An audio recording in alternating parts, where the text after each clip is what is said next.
DYFI സംഘടിപ്പിച്ച youth startup ഫെസ്റ്റിവലിൽ വിദ്യാർത്ഥികൾക്കായി സംരംഭവുമായി 15 വയസ്സുകാരി. എളുപ്പത്തിൽ പുസ്തകം പൊതിയാനുള്ള 10ാം ക്ലാസ്സുകാരി മരിയൽ സൂസൻ അലക്സാണ്ടറിന്റെ ഉൽപ്പന്നം മാവോസോയിൽ മന്ത്രി മുഹമ്മദ് റിയാസ് ലോഞ്ച് ചെയ്തു. പൂർണ്ണമായും പ്ലാസ്റ്റിക് രഹിതമായാണ് ഉൽപ്പന്നം നിർമ്മിച്ചിരിക്കുന്നത്.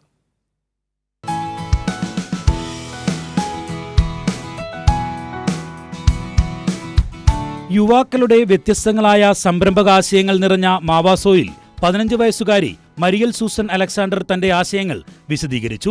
ബേസിക്കലി നമ്മൾ ഈ റോൾ പേപ്പർ കട്ട് ചെയ്തിട്ടല്ലേ നോട്ട്ബുക്സ് ഒക്കെ ബൈൻഡ് ചെയ്യുന്നത്.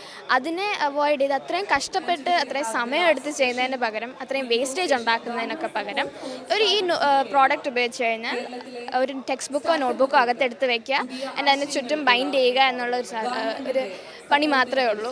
36 സെക്കൻഡ്സിനുള്ളിൽ ഒരു നോട്ട്ബുക്ക് ഒരു ടെക്സ്റ്റ് ബുക്ക് കവർ ചെയ്യാൻ പറ്റും. ഇതൊരു ഗ്രീൻ ഇനിഷ്യേറ്റീവ് ആണ്. ഇത് ബയോ കോട്ടഡ് ആണ്. തനിക്ക് പുസ്തകം പൊതിയാനുണ്ടായ ബുദ്ധിമുട്ടാണ് ഇങ്ങനെയൊരു ആശയത്തിലേക്ക് മരിയലിനെ നയിച്ചത്. ഇത് ബേസിക്കലി ഞാൻ ഇതുവരെ എൻ്റെ നോട്ട്ബുക്സ് ഒന്നും കവർ ചെയ്യത്തില്ലായിരുന്നു. കഴിഞ്ഞ വർഷം 9th അമ്മ പറഞ്ഞു തനിയെ നോട്ട്ബുക്ക് കവർ ചെയ്യാൻ. അങ്ങനെ ഇരുന്ന് കവർ ചെയ്തുകൊണ്ടിരുന്നപ്പോഴത്തേക്ക് എനിക്ക് നേരെ കവർ ചെയ്യാൻ അറിഞ്ഞൂടാ, കീറി പോകുന്നു, കുറേ വേസ്റ്റേജ് ഉണ്ടായി.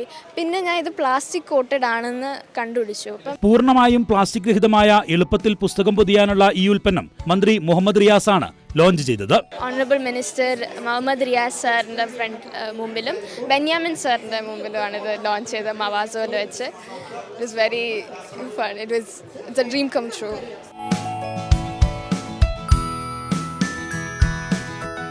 സംരംഭക കൂടിയായ അമ്മ ഡോക്ടർ ലിനി ബാസിലും അച്ഛൻ ഡോക്ടർ അലക്സാണ്ടറുമാണ് മരിയലിന് പ്രചോദനം നൽകുന്നത്. കഴിഞ്ഞ വർഷം തൊട്ട് മോള് തനിയെ പൊതിയാനായിട്ട് നമ്മൾ പറഞ്ഞു.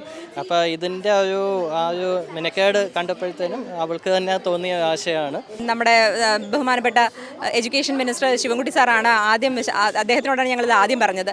അദ്ദേഹം വളരെയധികം പ്രോത്സാഹിപ്പിച്ചു. അപ്പം ഇത് പ്രസൻറ്റ് ചെയ്യാമെന്ന് പറയുകയും അവർ തന്നെ പിന്നീട് നമ്മളെ വിളിച്ചിട്ട് എന്നാൽ ഇവിടെ നമുക്ക് ലോഞ്ച് ചെയ്തുകൂടെയും ചോദിക്കുകയും ചെയ്യായിരുന്നു. മവാസോയിൽ ലഭിച്ച പിന്തുണ തന്റെ സ്റ്റാർട്ടപ്പിനുള്ള അംഗീകാരം കൂടിയാണെന്നാണ് മരിയൽ പറയുന്നത്.